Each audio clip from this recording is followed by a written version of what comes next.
Shalom, hari yang baru, puji Tuhan, kesempatan dari Tuhan Yesus ya kita dapat merenung-renungkan ya, dapat membaca dan merenungkan ayat-ayat firman Tuhan. Terima kasih, pelita bagi hidup kita. Perkataan dari Tuhan Yesus sendiri yang ditulis oleh para rasulnya. Puji Tuhan, puji Tuhan, puji Tuhan. Kita akan nyanyikan lagu yang pertama ya, kiranya apa yang kita lakukan hari ini ya benar-benar berdampak bagi hidup kita. Berdampak bagi kehidupan orang lain juga.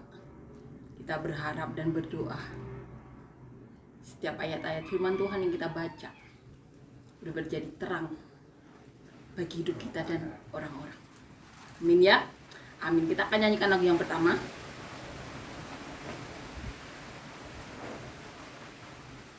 Ku datang ya Bapa dalam kerinduan,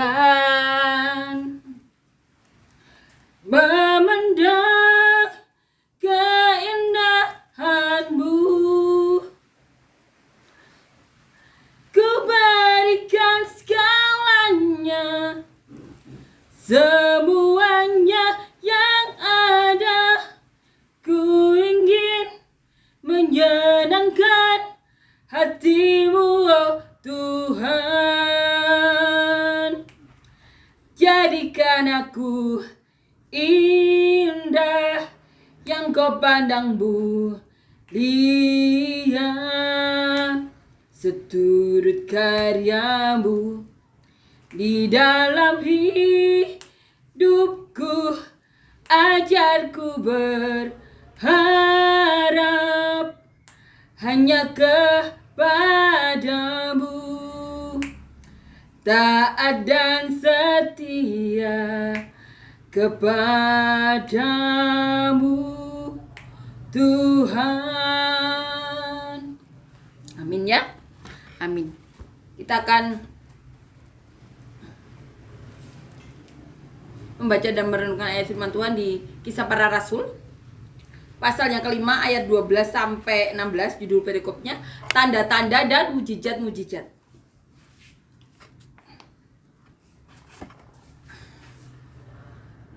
Dan oleh rasul-rasul diadakan banyak tanda dan mujizat di antara orang banyak. Semua orang percaya selalu berkumpul di Serambi Salomo dalam persekutuan yang erat. Orang-orang lain tidak ada yang berani menggabungkan diri kepada mereka. Namun mereka sangat dihormati orang banyak. Dan makin lama semakin bertambahlah jumlah orang yang percaya kepada Tuhan, baik laki-laki maupun perempuan. Bahkan mereka membawa orang-orang sakit keluar ke jalan raya dan membaringkannya di atas balai-balai dan tilam, supaya apabila Petrus lewat, setidak-tidaknya bayangannya mengenai salah seorang dari mereka. Dan juga orang banyak dari kota-kota di sekitar Yerusalem datang berduyun-duyun serta membawa orang-orang yang sakit dan orang-orang yang diganggu roh jahat. Dan mereka semua disembuhkan. Tanda-tanda dan mujizat-mujizat. Kisah ini ditulis berdasarkan peristiwa yang dialami orang-orang karena mereka percaya kepada Petrus. Kalau mereka terkena bayangan Petrus, mereka sembuh, dan itu terjadi. Karena mereka mengimani itu, maka terjadi. Bayangannya Petrus lewat dan mereka mengimani, terjadi. Luar biasa ya iman orang-orang saat itu ya. Setelah mereka melihat ya orang yang percaya kepada Yesus Kristus dari Nazaret melakukan mujizat, mereka juga mengimani. Bahkan mengimani bayangan Petrus melewati mereka pun, mereka sembuh dan itu terjadi. Mereka semua disembuhkan. Kita akan membaca dan merenungkan dari ayat ini ya, dari ayat 12. Dan oleh rasul-rasul diadakan banyak tanda dan mujizat di antara orang banyak. Semua orang percaya selalu berkumpul di Serambi Salomo dalam persekutuan yang erat. Dikatakan seperti itu. Mereka tidak hanya bersekutu di rumah ya, tapi mereka bersekutu di bait Allah. Mereka bersekutu di Serambi Salomo. Dikatakan dalam persekutuan yang erat. Ada kepercayaan di antara mereka, ada keterbukaan tentunya ya. Setelah peristiwa Ananias dan Safira, mereka tetap beriman kepada Tuhan Yesus. Tentunya peristiwa Ananias dan Safira menjadi pembelajaran bagi mereka ya. Dan kemudian mereka mengimani mujizat-mujizat dan tanda-tanda, dan itu terjadi dalam diri mereka. Orang-orang lain tidak ada yang berani menggabungkan diri kepada mereka. Jadi orang-orang yang selain 5.000 yang kemarin ya, laki-laki saja, belum anak-anak dan wanita, yang lainnya itu tidak berani menggabungkan diri. Namun mereka sangat dihormati orang banyak. Itu yang mereka dapatkan. Mereka dihormati orang banyak. Mereka mendapatkan penghormatan dari orang banyak. Orang banyak segan kepada mereka. Dan semakin lama semakin bertambahlah jumlah orang yang percaya kepada Tuhan. Puji Tuhan, dikatakan seperti itu. Semakin hari, semakin lama, semakin banyak orang yang percaya kepada Tuhan. Baik laki-laki maupun perempuan.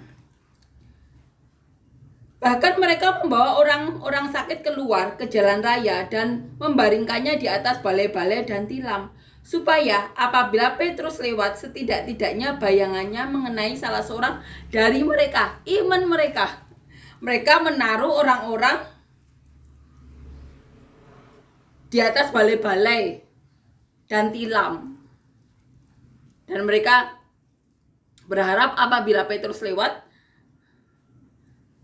setidak-tidaknya bayangannya Petrus itu mengenai orang-orang tadi. Puji Tuhan, mereka benar-benar beriman.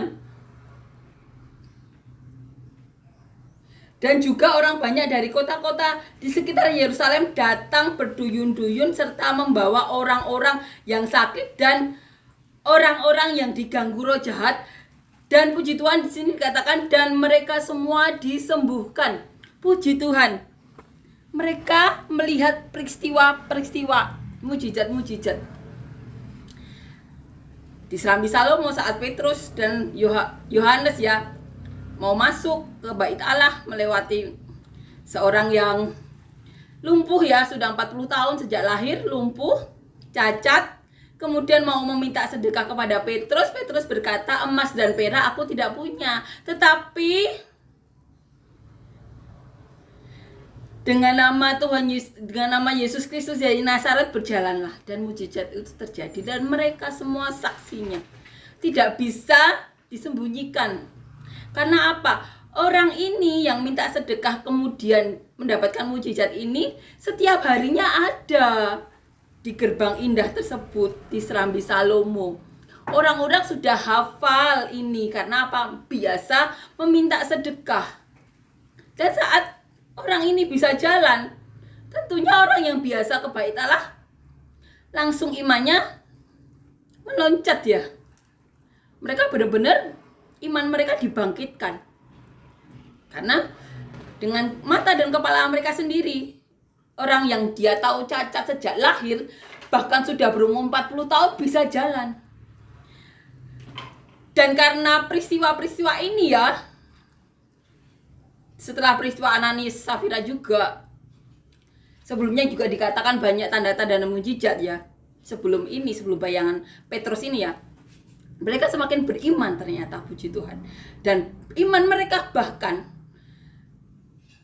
orang-orang yang mereka bawa dalam tilam-tilam dan balai-balai itu, sekiranya terkena bayangan Petrus, mereka beriman sembuh. Dan ternyata dikatakan di kalimat terakhir ya di perikop ini dikatakan dan mereka semua disembuhkan, puji Tuhan. Ini iman orang zaman itu. Orang-orang yang sama, yang sebelumnya beberapa di antara mereka pastinya menyalibkan Tuhan Yesus. Mereka ikut saat Tuhan Yesus disalibkan ya. Tapi orang-orang yang sama ini setelah diajar oleh Petrus sampai berkhotbah ya, bersaksi, kami adalah saksinya, Tuhan Yesus bangkit. Dan setelah banyak peristiwa ya, banyak mujizat-mujizat, iman orang-orang Yerusalem saat itu benar-benar bangkit. Dan bahkan orang-orang dari luar Yerusalem juga datang. Puji Tuhan. Iman orang saat itu dibangkitkan. Kita belajar ya dari iman orang-orang Yahudi atau orang-orang Yerusalem saat itu, puji Tuhan. Dan sampai hari ini masih terjadi. Mujizat masih ada, puji Tuhan. Dan luar biasanya Tuhan masih berbicara sampai hari ini, salah satunya kepada saya. Dan kita berharap, kita berdoa,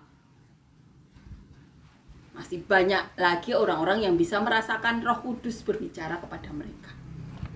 Entah melalui para pendeta, hamba-hamba Tuhan, atau bahkan mendengar sendiri atau melihat sendiri. Amin ya, kita saling mendukung, kita saling menguatkan, kita saling membangkitkan iman. Amin ya, amin. Kita akan nyanyikan lagu yang kedua.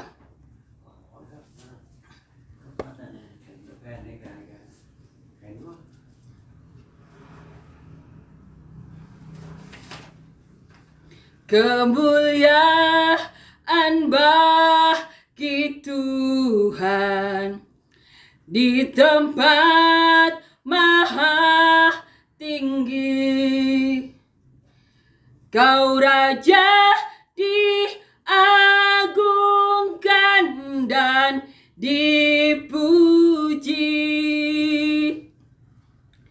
Datanglah kerajaanmu, jadilah kehendakmu.